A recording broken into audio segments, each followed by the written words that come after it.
Eagles talk. We are back and we are in first place in the NFC East. Let's talk about it. Let's talk about that awesome win against the Commanders to get a 1.5 game on them for the division lead. Let's talk about a little bit about the Rams matchup that's coming up on Sunday night, and let's talk about all the other stuff going on in 11 of the NFL. Let's do it. Let's go. You love the Eagles, let me get a hell yeah! You love the Philadelphia Eagles, let me get a hell yeah! Philadelphia!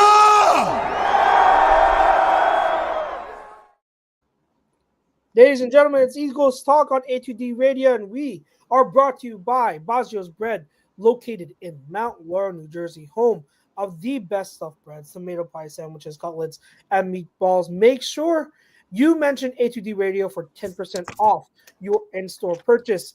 It's your boy Chucks, it's Brinks, and it's PY coming at you again. Gentlemen, we continue this winning streak for the Eagles. How you guys feeling? Feeling great.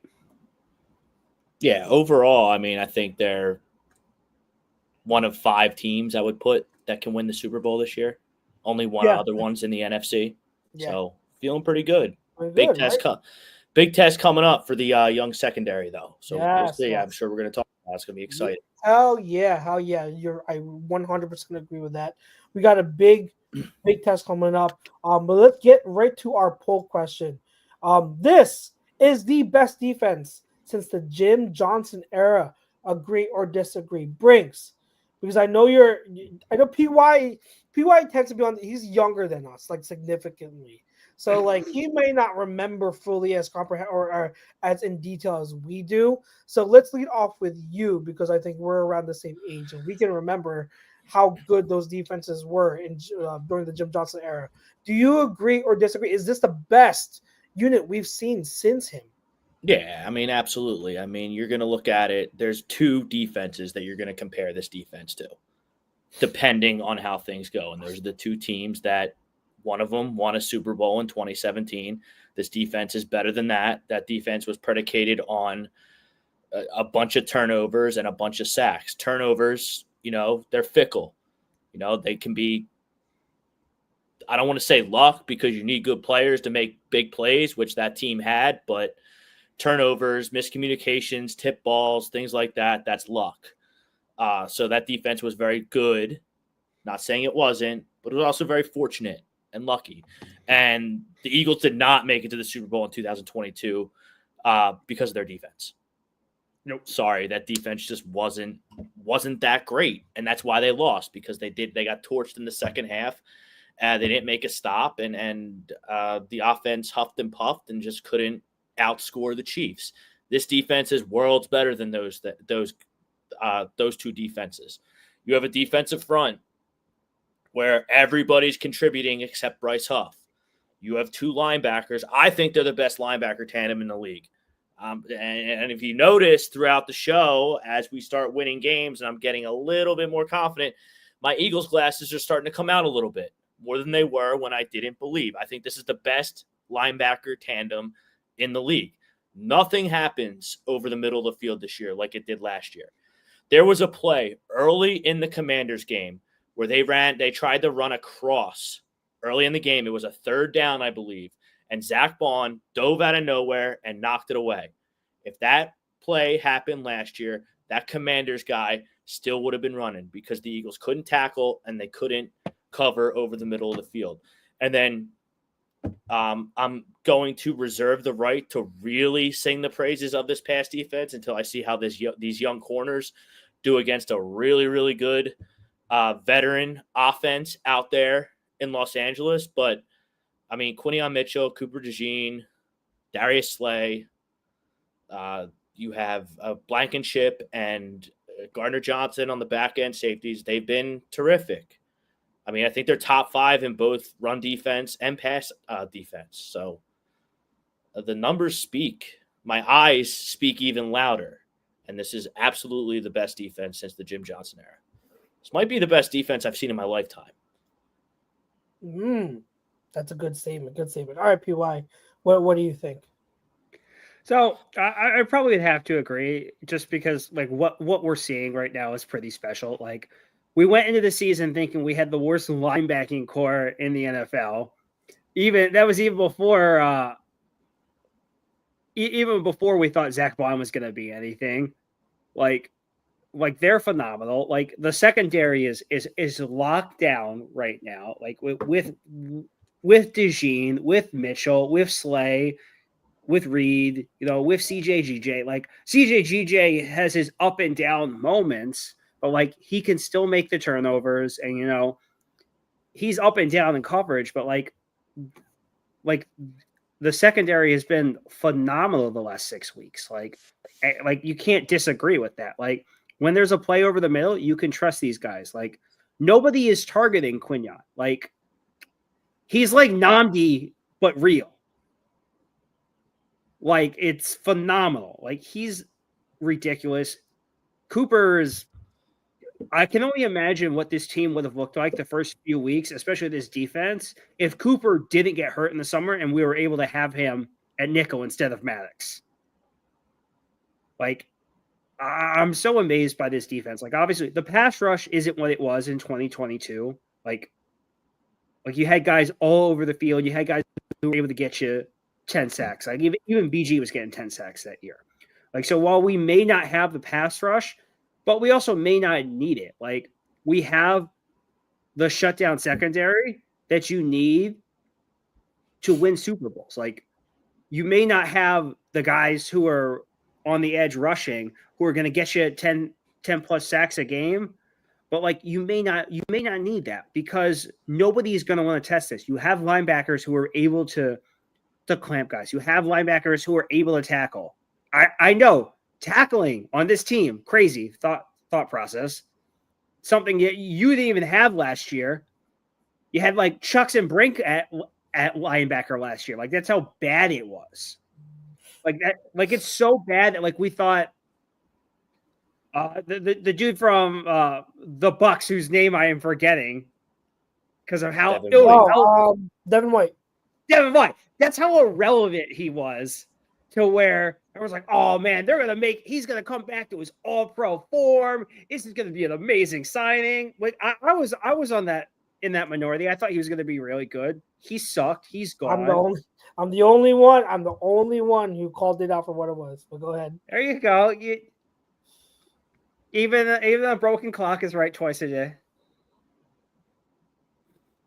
But no, yeah, it's easily the best defense since the Jim Johnson era. Like, there's a lot of reasons to be positive, but like Brink said, next week is the big test. Yeah. So let's break this down. And let me get to the comments first. So Tom does chime in. He says, I might have to agree, but give me time to think. And I know we have a Martian. Easy agree. It's an easy agree there, Tom. Martian disagrees. Martian, but he says, but the best secondary in a long time. So Martian, if it's not this unit, which unit would you get? Then he probably wants the 2017 with all the sacks and the turnovers. So that's what I was going to. So if you go to my buddy Anthony DeBona, he wrote an article this past summer where he ranked the best defensive units in Eagles histories. And so if I were to just narrow it down to the ones ever since Jim Johnson, where you're looking at 2022 and you're looking at 2017. 2017, he was out of the two, he ranked higher. So the 2017 unit, I mean, it's hard to go up against that because we had the defensive line was dominant, and you talk about a rotating unit. We had two units that were dominant, like two rotations. All right. So that was crazy. You had linebackers who were playing very well. You had Malcolm Jenkins, who at the time in his prime was an elite safety. You could argue he was a top 3 safety in the whole league. And Jim Schwartz absolutely did wonders with him. So Schwartz was playing so well. Rodney McLeod was playing well. Patrick Robinson was a gold, was absolute fine in free agency at the nickel. So that they had depth, they had leaders.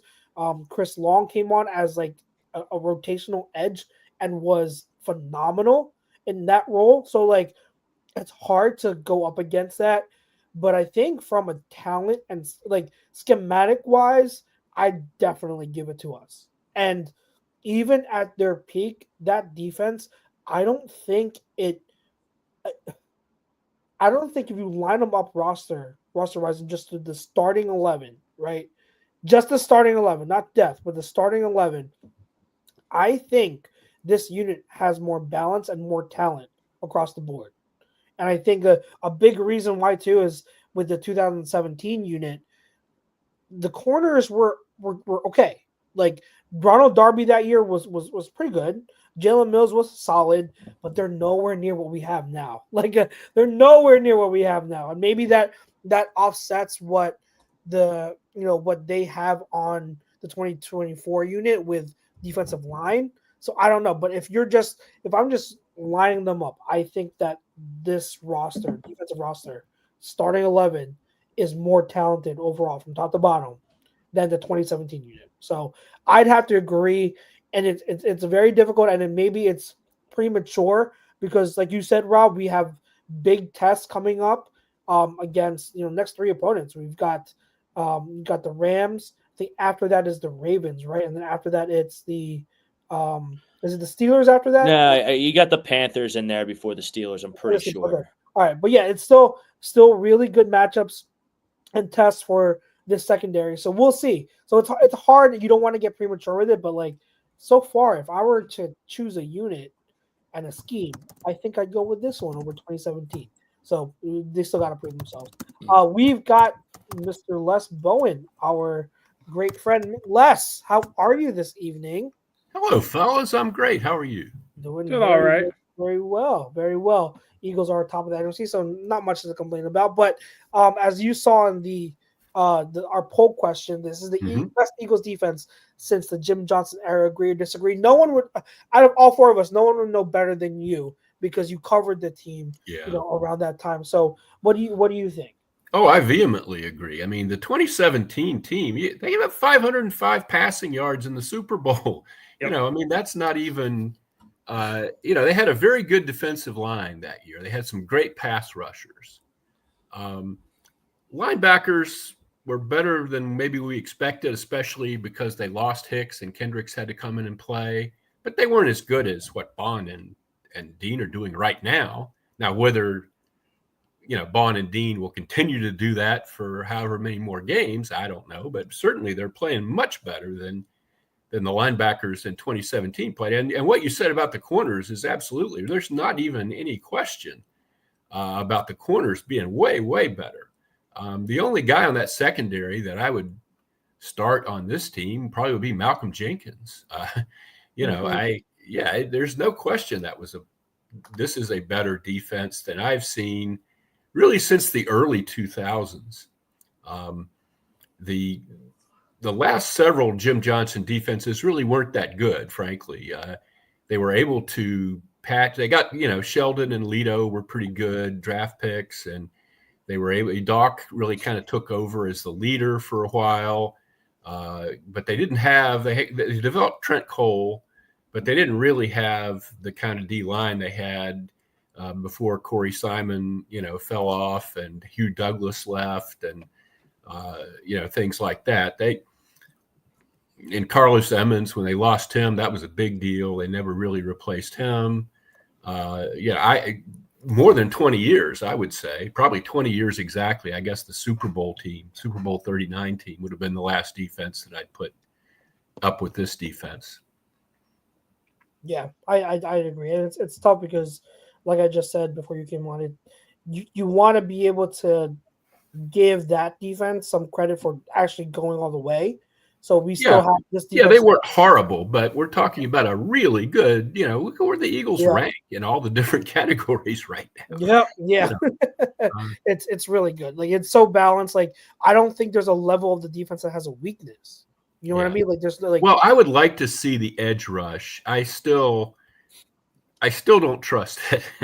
I still think against a good offensive line, they're not going to get that pressure off the edge that the really, the Super Bowl Eagles teams, the last two Eagles Super Bowl teams got.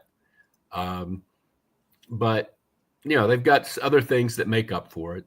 Jalen Carter is playing at such a dynamic level right now, and they're getting, Milt Williams and guys like that are getting in there too. And maybe Nolan Smith continues to develop during the season, and by playoff time, he is that kind of edge rusher. I don't know.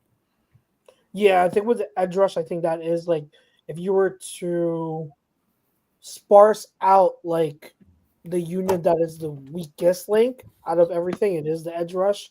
I think that Sweat has come on in the pass rush department. I think he's better. Yeah. Against the run, he's still questionable. I still don't know why he stunts inside all the time on runs, but there's that. I mean, Nolan Smith, like you said, is coming on. Huff, you're still not getting much out of it, so it is questionable. I think what we have to hope and pray for is that it's solid enough and is able to capitalize in certain situations when the interior is dominating. That's what we're gonna have to live off of, and it is possible. And definitely it is possible. Yeah, but if you could tell me that the edge rush was really going to come on and be tremendous, and that Jalen Hurts was going to, have a little better vision and a little better flow in the passing game, I would say the Eagles are going to win the Super Bowl. Frankly, those two things. Those are the two things that they don't have right now. Mm-hmm. Absolutely, to me. So in terms of the defense, so let's get to some comments. I know we had a couple more that chimed in. Daly says this team is really starting to roll on all cylinders. The young studs are really playing well. Dubba has a good comment here. He says, I think 2017 was a flash in the pan. Defense, many dudes played above their pay grade. This defense has a chance to be good for more than a single season, especially if we keep adding during the draft. And that's a phenomenal point. I mean, Fangio doesn't seem like he's going anywhere. I feel like Fangio, we talked about it. This could be like his last stop before, Right. Oh, I think it definitely is his last stop. Yeah. I think so. I think he wants to stay in this role. And with the young pieces that we have, I think it could be a very good unit for several more seasons. So that's a great point. Not to mention all the 2017 was a flash in the pan defense. I would say that there were guys like Michael Bennett and Chris Long who were kind of at the end of their careers. Well, that was 18. What's that? Bennett was 18. Wasn't he on the Super Bowl team? No, Bennett was 18. Oh, well. Yeah. I guess I'm wrong about that. He was a memorable guy. I remember talking to him. I always liked Bennett. Yeah. But anyway, they did have guys like Chris Long who, weren't going to be around. They had that linebacker that used to be good for the Ravens, who was on the Super Bowl team, I think. Ellerby. Yeah, Daniel Ellerby. Yeah. There are pieces that were kind of falling off of that defense, but I don't think it was a flat. I think Fletcher Cox and Brandon Graham and were pretty good players who stuck around for quite a while, and obviously Malcolm, was one of the great Eagles of all time, I think. Yeah. Oh yeah, absolutely love Malcolm. Joe Guerrero says Q versus Puka is going to be a show. Yeah, absolutely, absolutely. So I want to use this to segue into the next question I want to ask you guys. Quinion Mitchell, man, he absolutely has blanketed a lot of receivers. He held Terry McLaurin to what was it, 0-0? Nothing. Yeah. McLaurin's only catch was a short catch that came against DeJean, actually. Yeah. So out of his mind. I think we'd all agree that he should be favored for Defensive Rookie of the Year. But Verse basically has it wrapped it up. He's not, though. I know he's not. It's nonsense. It's bullshit. Yeah, it's he doesn't get picks. Yeah, he doesn't get picks. Remember, because they don't throw at him. Remember what I said about the awards? Unfortunately, a lot of them are accounting popularity. Well, not just popularity; it's stats. So you have to edge rusher who gets drafted that gets the most stats. That's who wins Defensive Rookie of the Year. Exactly. Yeah, that's a good point. Yeah, Rob, that's really true. Yeah, I mean, you have to be. It's not impossible because I look back on the history of it, and there have been corners that have won it. So the most recent, obviously, is Sauce. Sauce did win it, so it's not impossible, but you really like the odds are not in your favor. You have to like dominate like at that position to get it. But yeah, he deserves to be at least in the conversation for I think he's it. third on DraftKings. He's third on DraftKings, yeah. So the odds are there, but like he's putting up a great season. So like, I pose this to you guys: has he been? Would you classify Quinion Mitchell as the MVP for this defense this year? No. I think Vaughn is my MVP for the defense. Vaughn is MVP. Okay. Yeah. What about you other guys? I say it's DeJean. You would say Dizzy because Dizzy. So no, here's why I say that. As awesome as Quinion has been, like the second you added him into the mix over Maddox, the defense changed. Yeah. Or did the defense change when they let Quinion Mitchell cover the team's best receiver instead of Darius Slay? Okay. Well, no, he plays one side. Yeah.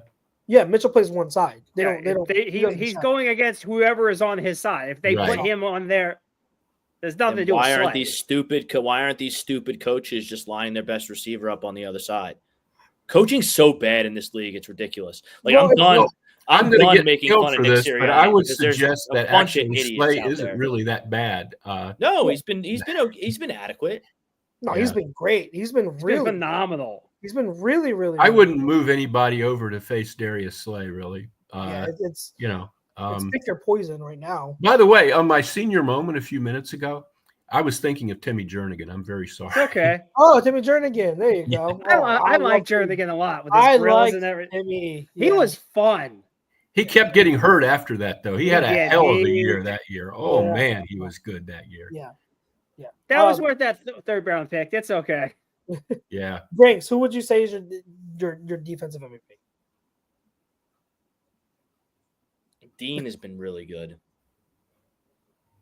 Nakobe? Vaughn's been really good too. Yeah, Dean. I would give the edge to Nakobe Dean over Zach Bond. Zach Bond, I mean, that pick against Jacksonville, like that was almost really bad. And Nakobe Dean made an awesome interception. Oh, yeah, he did. Yeah.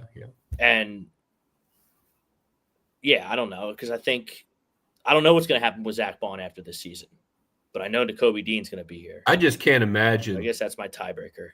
Vic Fangio is going to be here, and Vic Fangio even said last week, to play really good defense in the NFL, and he didn't say these days, but that was what I read into it. You have to have good linebacking, and I just can't imagine that they're going to let. He's going to have to call upstairs and tell Howie to bust out the checkbook for a linebacker for a change. It's not like paying a linebacker isn't like paying a quarterback. I mean, he's not going to get $50 million a year or anything. Well, we have a quarterback that makes $55 million a year, and we might lose Zach Bond because he's not living up to his paycheck. Well, he's not making $55 million. His cap is not $55. We'll get into that.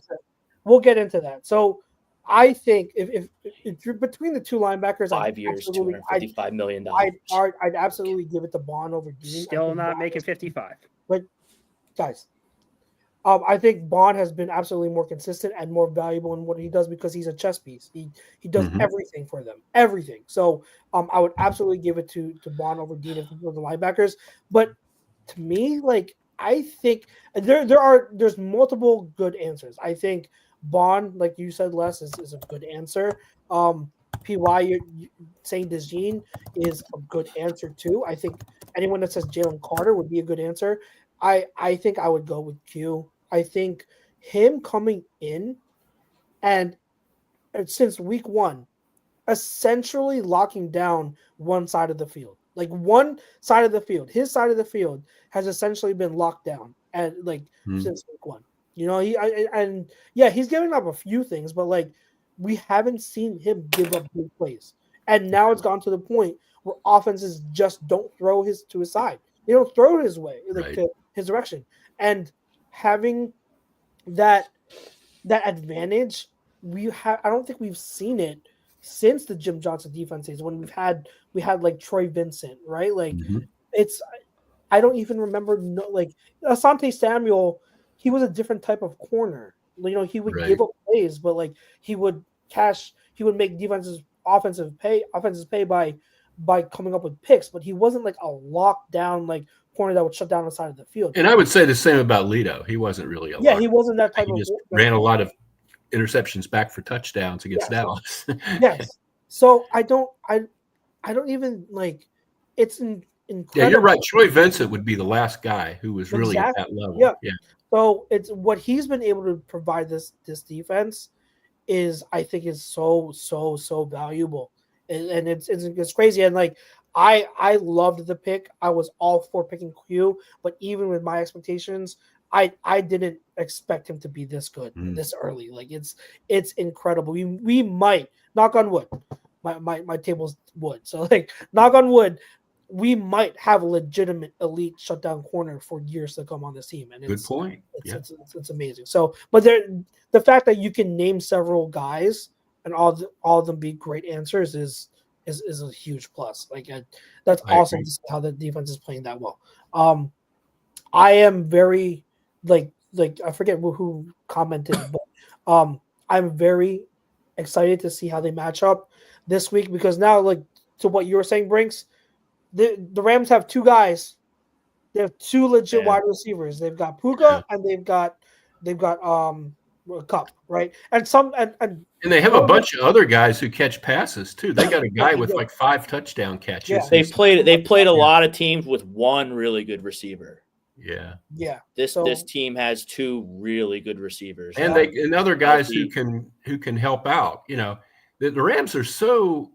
I think people sleep on them a little bit because they lost 4 of their first 5, but now they've won 4 of their last 5 because they got the guys back. Yeah, and they've beaten Minnesota and Seattle. You know, so even though the Patriots game Sunday wasn't anything to write home about, they barely got past the Patriots, but. Nonetheless, you're going out there, and Stafford's not having a great year. He's clearly on the downside, I think, but he's still really, really dangerous. And veteran quarterbacks who know, you're not going to fool them ever. Guys like that are really tough. They're really tough. Yeah. Yeah, like you have to get the pressure, because they're going to stand back there and pick you apart. Otherwise, they'll find that third guy. They will. Stafford's had plays and missed throws this year that are uncharacteristic, but I mean, you're not going to bet against him to make the throw if it's presented. So right. You can't take that for granted. Some of the comments here, we've got John Adcock saying, agree to the poll. I can't think of a defense that was this young and promising. This defense is already proven to be the best in the league. They have gelled really well. Dubba also says MVP has to be Jalen Carter, only because I don't think there's more than 2 or 3 guys in the league who crush a pocket the way he does, and that's another great answer there. And then Joe Guerrero says we need to get after Stafford, and then this is where we need to get a rush with the front 4. Right. Greg does add that Stafford has been slinging it since Puka and Cup have returned. Yeah, so it's going to be a big test. Absolutely. I want to see the Rams on Sunday, and then I don't want to see them again the rest of the year. Yeah, that's how I feel about the Rams. Yeah. Other than the Lions, I'm not really scared of anyone in the NFC, but the Rams make me nervous. The Rams, the offense makes me nervous. I don't know about their defense. They got them pass rushers, man. They got them 2 bulls out of Florida State, Fisk and They're Burst. giving up 127 rush yards a game. Mm-hmm. So if you don't get way behind, they can't. Stafford doesn't throw 3 first half. Can we segue? Can we segue to that? Can we segue to this offense, please? All right, so it's because I know Brinks pre-show is. I'm itching. I'm itching, fellas. How on earth does this football team have 0 touchdowns in the first quarter? It's a mystery. Well, I think they do have one actually. They do. What are you talking about? Yeah, I think they have one. Yeah. One. Okay, that's not. You just good said enough. they don't. You just said they scored a couple. And you couldn't set up a playoff bracket in our pre-show prediction show, PY. The problem is their first. I don't not care. throw stones when we live in a grass house. They do not. They consistently do not start games effectively. That's true. Their first drive is almost always terrible. After that, it's gotten a lot better the last 3 or 4 weeks. you're getting to a thing now. I think the last 2 weeks they've been on a drive that was close to scoring when the first quarter ended, and then they scored right after the second quarter early second started. quarter. It should not take 15 Yeah, I minutes for this understand. offense to get on track. But if You there's play one guy that's Detroit. going to be upset about a 34-6 win, I guess it's going to be you. They didn't win 34-6 last week. Well, I thought I'm that was looking- the No, Dallas the game. Dallas Yeah, game. Dallas. They didn't start good against the Commanders either. Yeah, they Yeah. didn't. No. No, I They understand. haven't started good all season. This isn't like a one game thing. I completely understand. Like it is frustrating because like Yeah. what's crazy, and let me get this across, is that the slow starts are incredibly frustrating, and that has to be a point of emphasis moving forward. Like you can't keep doing it, especially in the playoffs. You get to a slow start, you're done. Right. Like there's no coming back from. So absolutely 100%. I'm not denying that.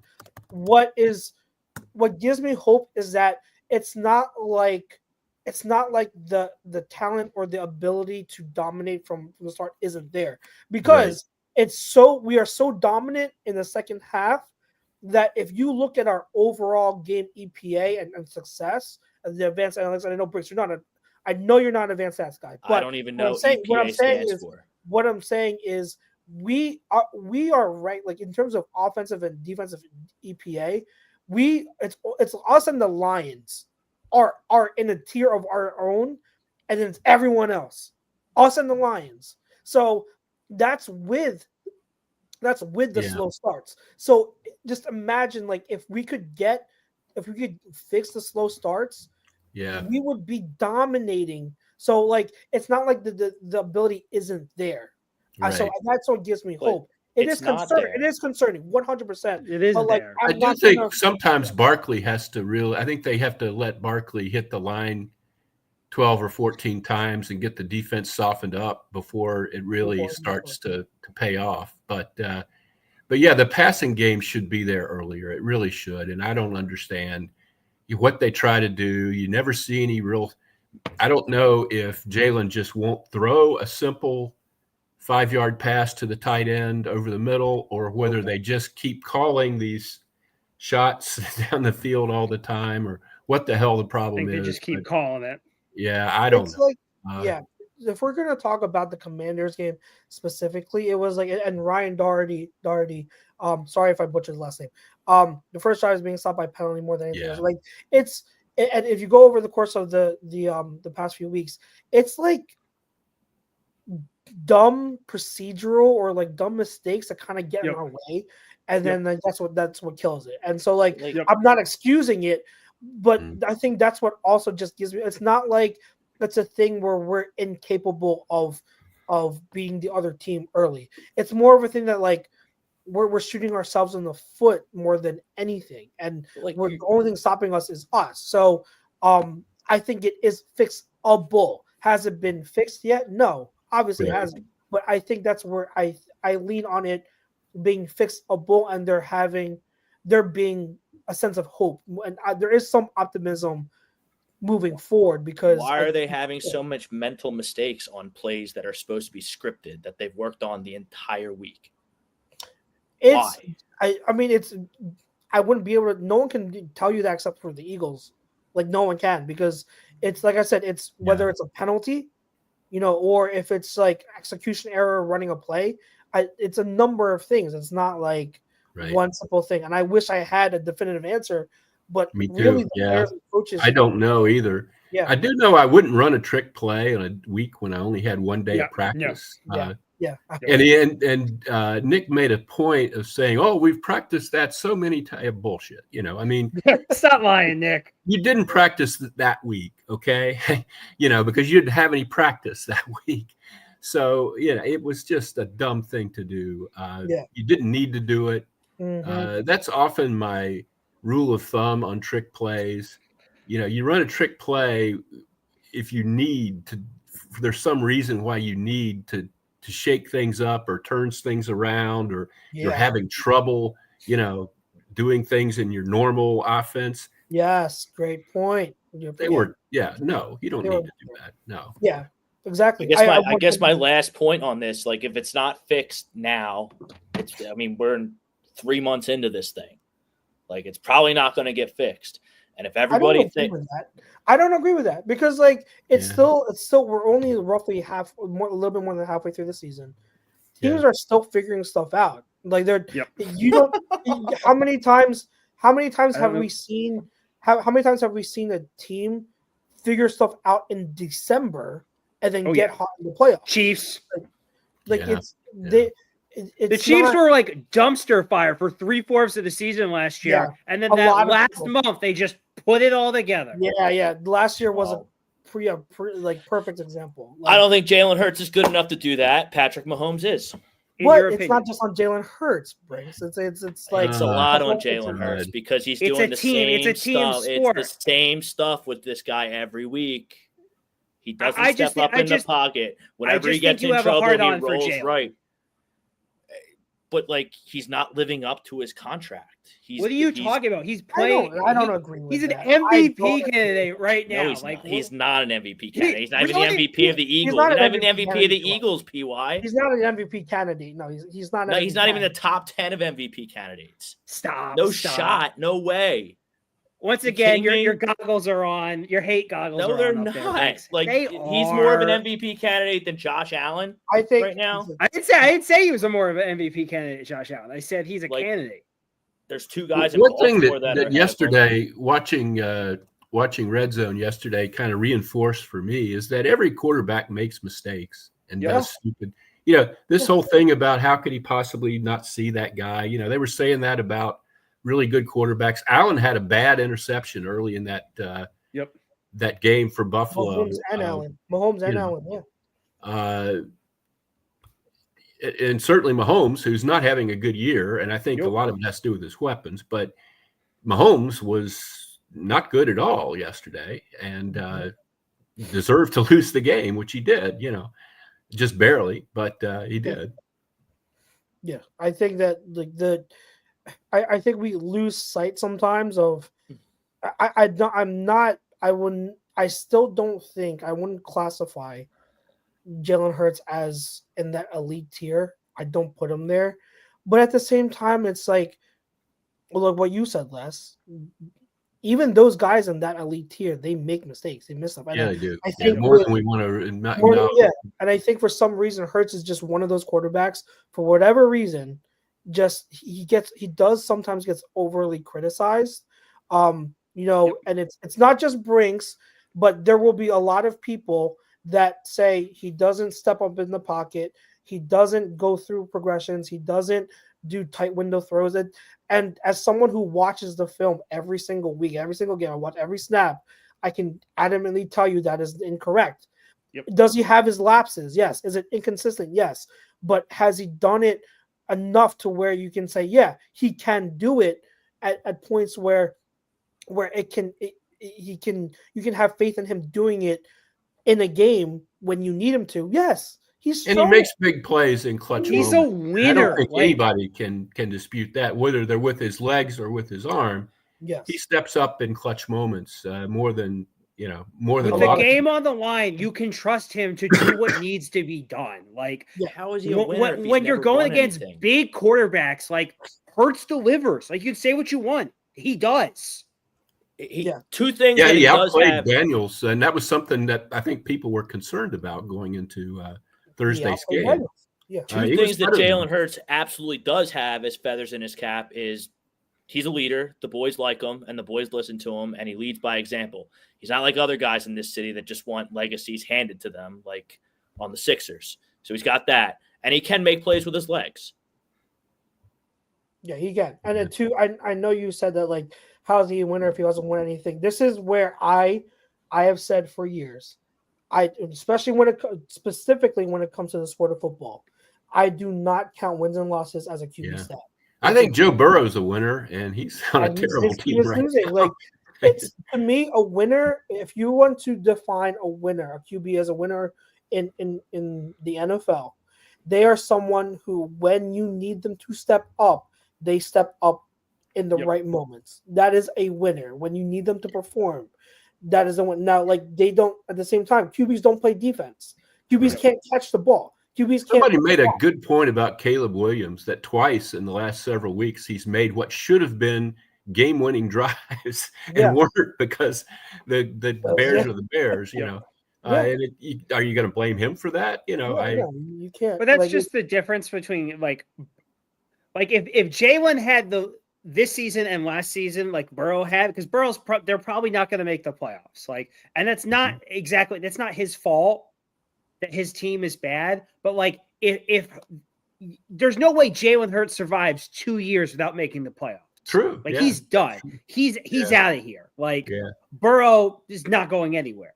But it's hard to compare because this roster is so much better. I mean, it really is. And I think that's the frustration.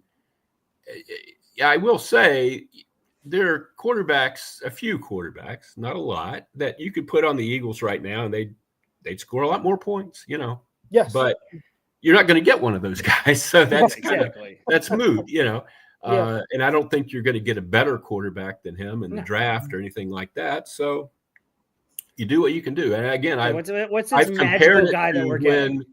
In the, 10 years ago, maybe Rodgers, Manning, Brady were the best quarterbacks in the league, but the Steelers won a couple Super Bowls with Ben Roethlisberger. You know, was Ben Roethlisberger ever as good as those guys? No.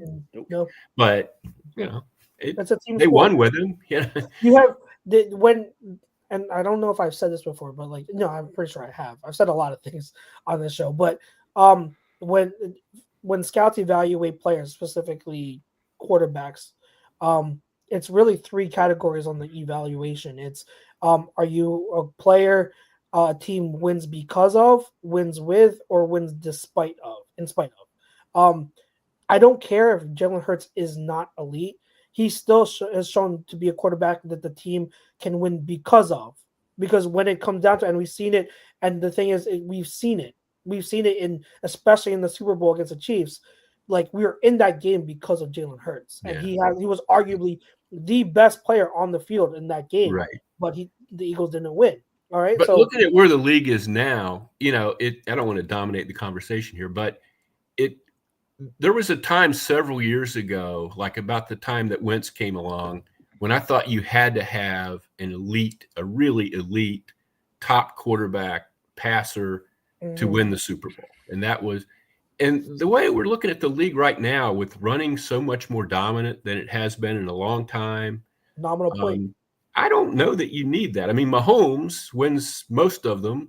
Obviously, he's elite, but other than that, I don't know that I think you can get there and win it without a Hall of Fame level quarterback. And for a while, I didn't think that was the case. I honestly didn't. I thought, back when it was always Brady or Manning or somebody like that, I did think you had to have that. Now I'm not sure. Yeah, I mean, when Manning was with the Broncos, they got stomped by the Seahawks. Russell Wilson was in his second year. So, I mean, I've always said, like, all those notions, all those, like, those sayings of, like, defense wins championships, blah, blah, blah. Like, I never bought into that because I honestly believe there are multiple ways to win a Super Bowl. And what it comes down to is, do you have a good enough team, from management to coaches to players around you, to make it happen? There's matchups too. Matchups, yeah, absolutely. So I think with the Hurts thing, again, he's not perfect. He's not elite. Like, I'm not going to say he's elite, but he's definitely good enough. He's good enough, especially with the team that we have. He doesn't have to be elite. He just has to be that guy that's good enough, and there's nothing wrong with that. So we're paying for more. I think Russell Wilson was always that guy for Seattle. I don't think he was ever really at the top. Maybe one season. I think Russ arguably could have had like one season where he was considered a top 3, but outside of that, he wasn't. Never. Well, Hurts might have a season like that, Yeah, he might. But he's still youngish. Yeah, but Briggs, to your financial point, we're paying him the going rate for a quarterback. Yeah, everybody pays their franchise. Exactly. And two, there's not any way around that, so it's silly to argue about it. Yeah, and two, if you compare what Hurts' contract is to all the other, it's like the 12th or 13th. His dead cap, and it's really nothing. It's absolute insanity how he hasn't been able to do with that contract. Because he'll make $21 million next year. Yeah, All right. 21. Yeah. Last thing, and then I'm done. The number one concern with this football team now is these slow starts. And against a good team, and it might be this week, if they can't figure it out to start a football game against a good football team, whether it's next week, the Rams, the Ravens, the Steelers, and then you have hopefully, probably some playoff games. Like, Yeah. you're going to have to start fast against these teams. Or you're not going to win. 100%. So let's Yeah. fix it. Let's fix it now. Yeah, absolutely. And I'm telling That'll you, be like, good, it's yes. fixable. Yeah, it's fixable. Les, before you go, Martian did have one good question. Confidence level. Eagles Ooh. offense versus Lions defense, or Eagles defense versus Lions offense. I think the way he's framing it is like, which matchup do you? I think I like the Eagles offense against the Lions defense a little better than I like the Eagles defense against the Lions offense. Mm-hmm. But I don't know. To me, I still don't think the Eagles are as good as the Lions. They're a lot closer than they were a month ago, and it's good that we've got a lot of season left because we don't want to see people hurt. But the Lions did lose Aiden Hutchinson, and who knows, they might lose somebody else. But Neil.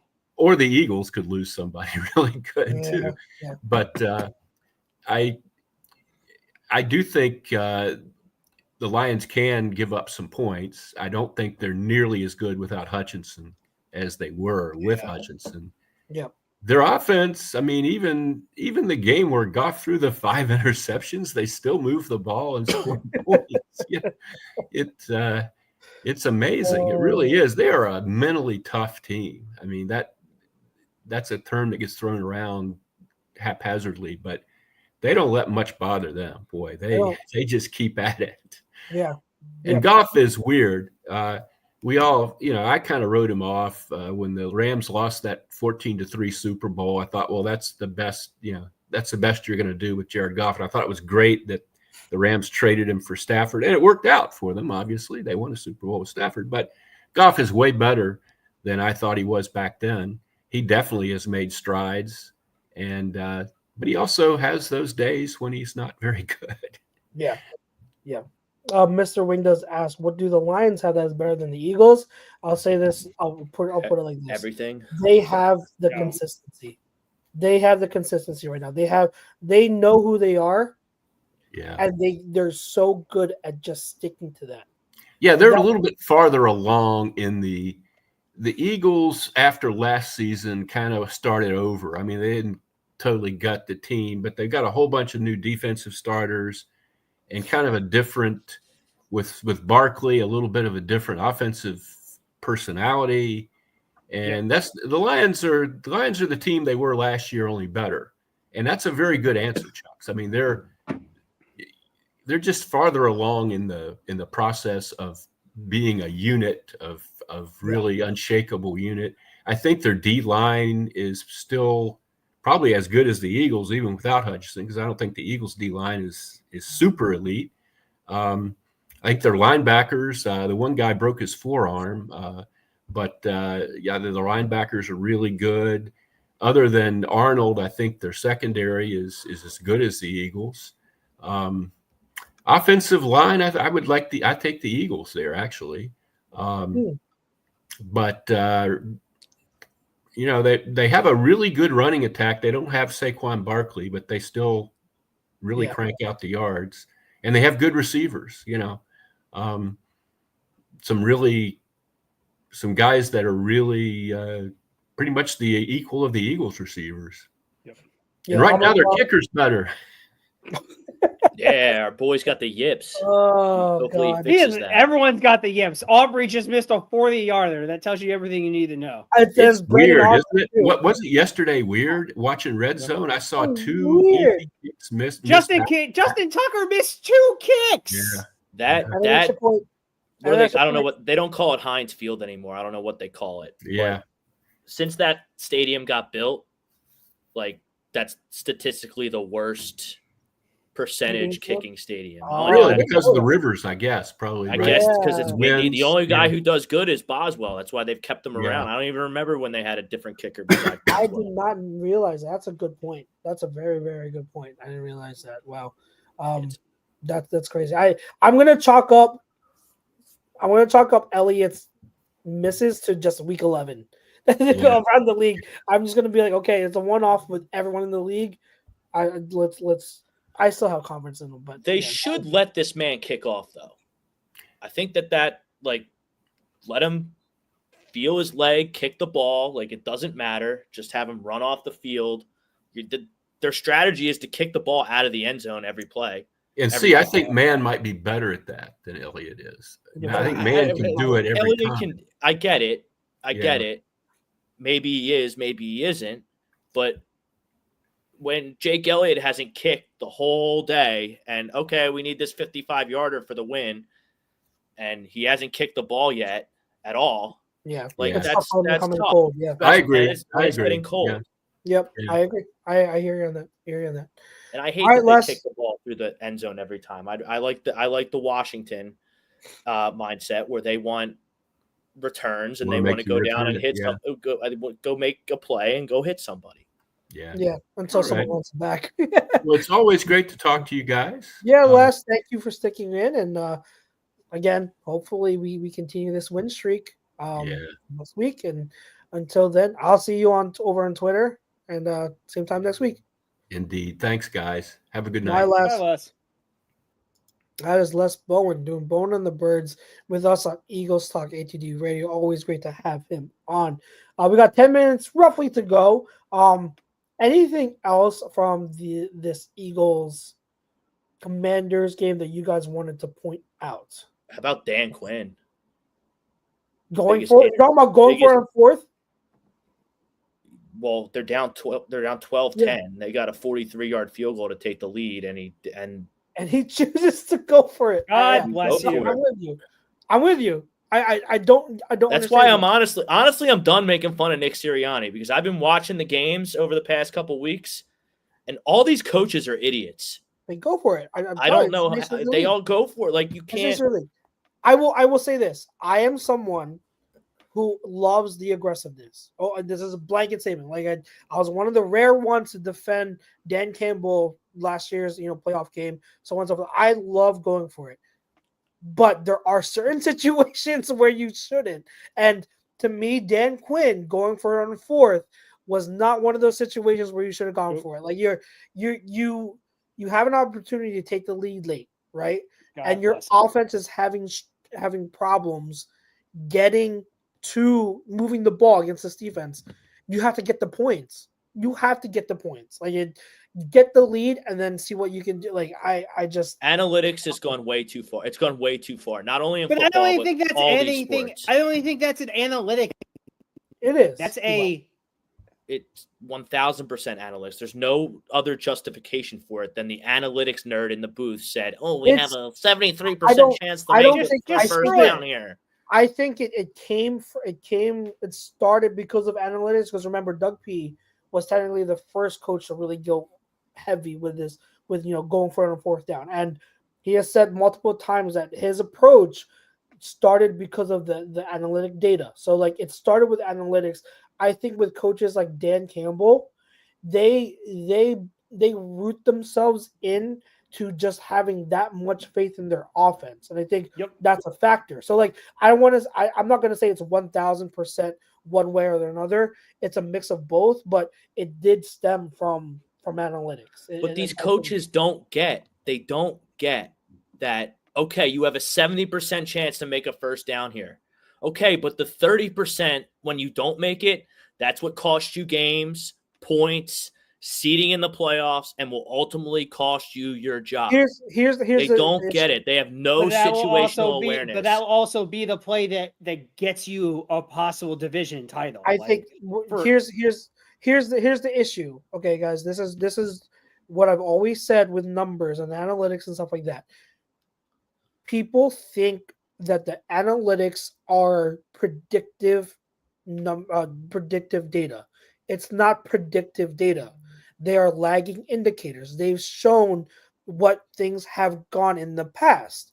They don't take into account situation and things like so for example, analytics will not be able to tell you on 4th and 1. They might say go for it, right? But it won't it won't put into account, say, what if two of your offensive linemen are out? What if you're playing with a backup quarterback? What if your offense has struggled all game? It's not going to take that into account. That's just an example. I'm not using a game that we've seen. I'm just that is why there it gets into trouble with analytics is people say, oh, 90%, okay, then go for it because you're going to make it this, that many times. No, it's not predictive. It's the lagging indicators. So they show you have to take into account the situation, other factors like players on the field, feel, momentum, a lot of other things that numbers just won't calculate. Hence why I say numbers lie, because they won't take into account certain factors like that, and that's where it gets in trouble. So like I agree with you, Brinks. I think I'm just trying to articulate it in a different way because it's not they don't it's the problem. That is the problem, is they think that it is predictive. It's not predictive though. Yeah, there's no situational awareness, not only in sports but in society, and it's sad. It's sad, really. Yeah. So I agree with you and Dan Quinn. I was surprised too. I thought he would have kicked the field goal to go up. Trying to think. I mean, Saquon's awesome. I think he's not going to win it. I know that, but if you're talking about just common sense, him and Derrick Henry are absolutely the MVPs of the league. So like, I don't know. I think Josh Allen made a pretty big statement. He made a huge statement. So he's right there. But if I'm looking at it, I think Saquon Barkley has just been more consistent throughout the whole year and is a bigger. Saquon Barkley, he's the best player in the NFL right now. I'm not even close. Not even close. Not even close. Not even close. Insane.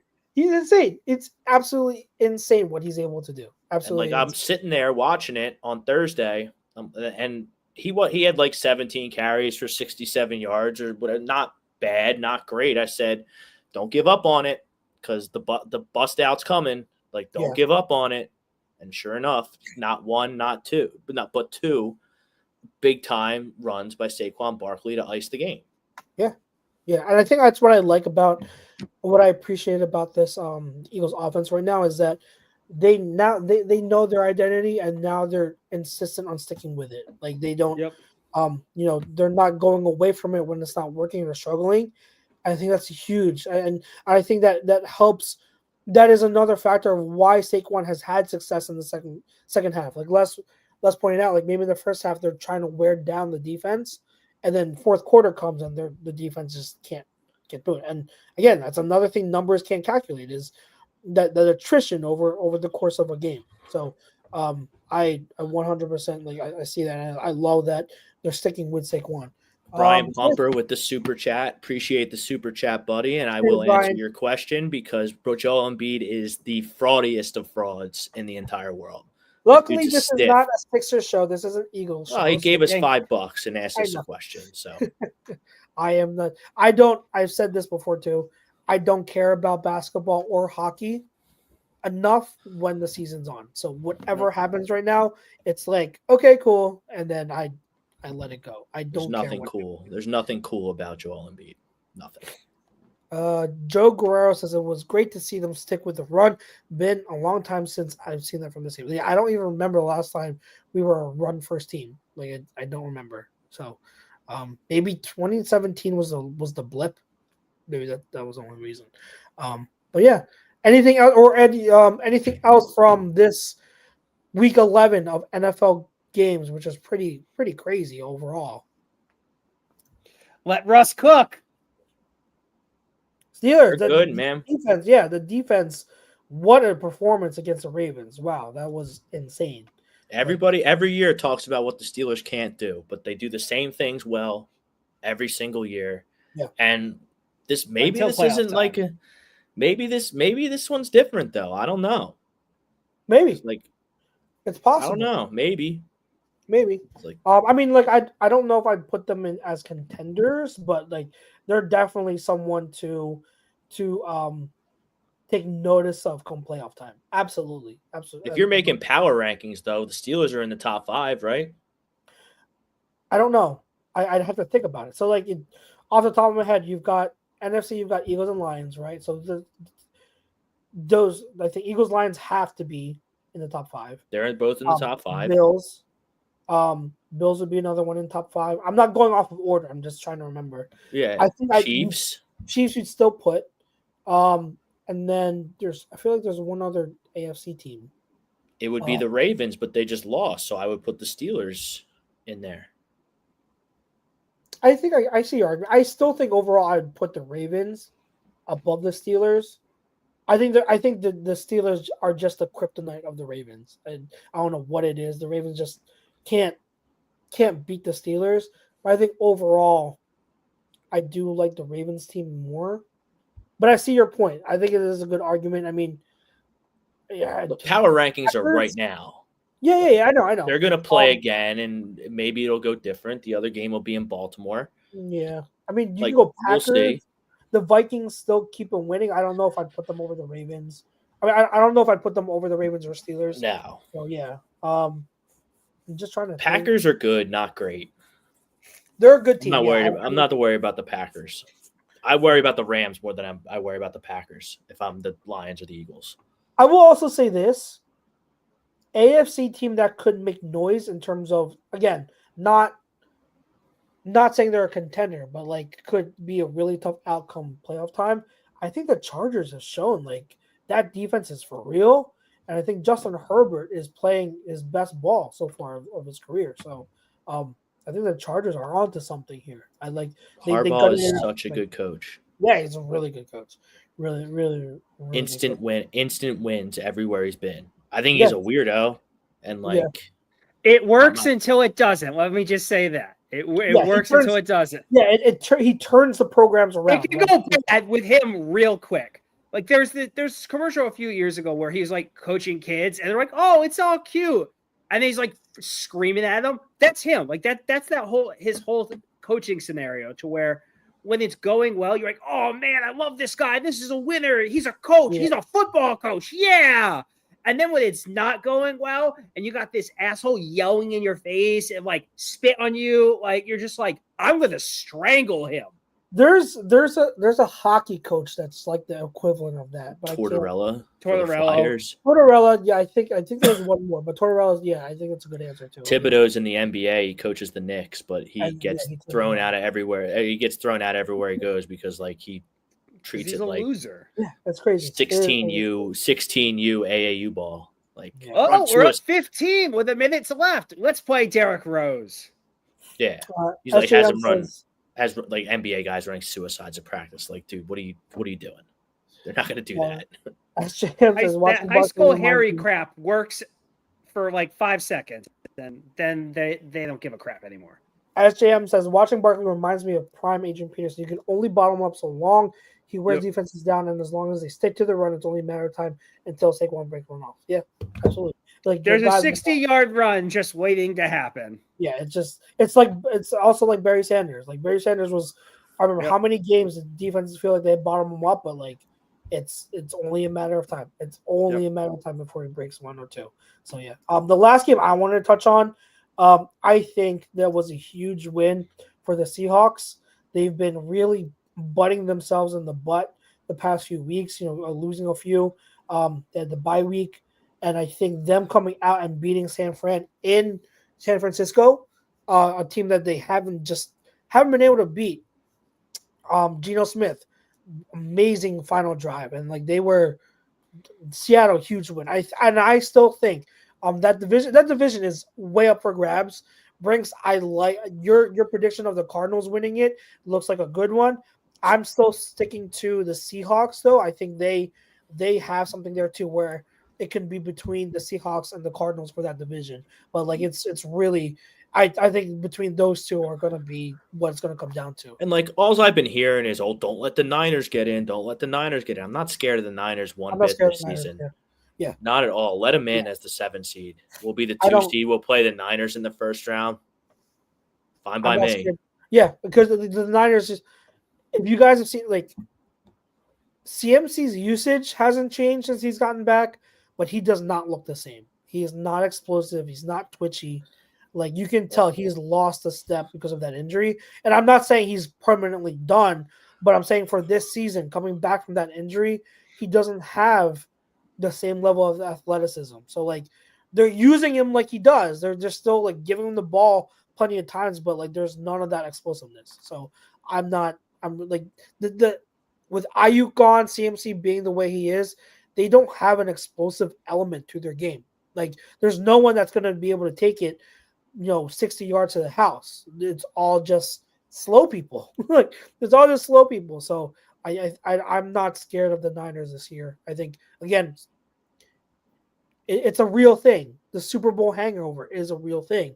Going all the way, losing it, it takes a toll on your team. You're not the same going into next year. So yeah, Habib says I'd rather play the Vikings over the Niners. Vikings defense is legit though. That's the thing. The Vikings defense is good. Like you can force Darnold into turnovers 100%. But I'd have to think about that. I think I'd rather play the Niners over the Vikings because the Vikings defense is legit. It's legitimate. You have Chucks. We have Arizona at Seattle next Sunday. Ooh, is that the first matchup between the two? I believe so. Yeah, because I know the Cardinals have beaten the Niners once and the Rams once. Okay, yeah. So first matchup between the two. That's going to be a good one. Oh yeah, the Cardinals they beat the Rams by 1 million. The Rams were all hurt. I think it was week 2 or week 3. Yeah, okay. They blew them out, so they'll play again at some point. That'll be good. All right, gentlemen, great show. We had a lot of good conversations. Love it. I love the energy. I love the topics. So great job this week. To all our listeners, our chat was awesome this week. Thank you for all the comments and the support. Our sponsor, remember, Baggio's Bread in Mount Laurel. Make sure you mention A2D Radio for 10% off your in-store purchase. And for myself, for Brinks, for PY, and the rest of us at A2D Radio, make sure you catch all of our shows the rest of the week. And until next week, same time, same place, we will see you then. Go Birds. Peace. Go Birds. Out.